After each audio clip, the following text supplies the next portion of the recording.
Hi, my name is Gerhard Gschwandtner and welcome to Selling Power TV. Today I'd like to speak with you about body language in selling.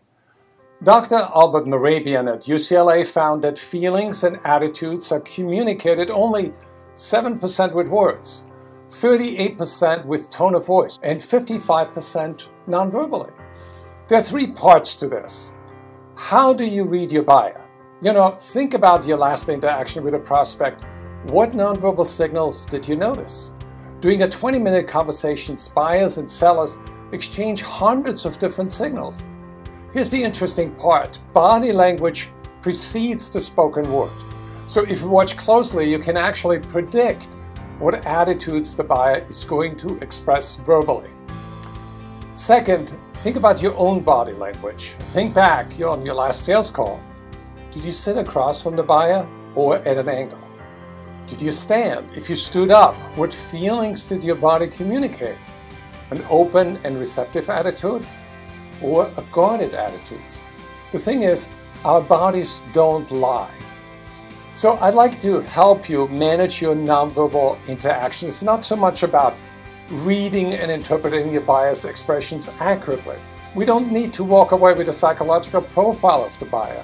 What we want is to get a meetings of mind that leads to a closed sale. That's why I will share with you a simple formula for responding to your buyer's body language. It's the traffic light. Green means all systems are go. Your buyer is in a receptive mood. Move on with your sales process. Yellow means caution. There is a hidden obstacle, or if you will, an elephant in the room that prevents the buyer from following you.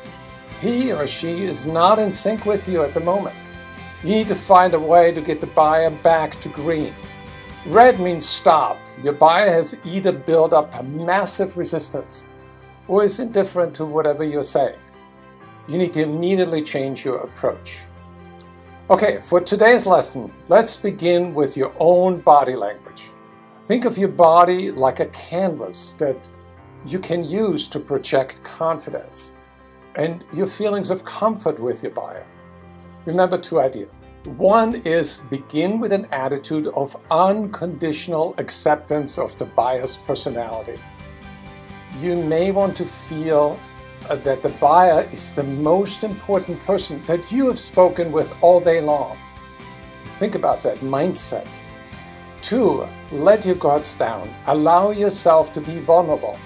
Vulnerability makes you invincible. There's no place for assuming a defensive or an aggressive posture in a selling situation. Don't engage in a power play.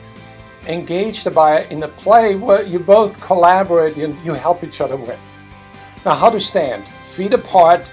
You want to create a stable platform for yourself. Then focus on the buyer so that the buyer feels there's nobody else in the room and nothing is more important than the buyer.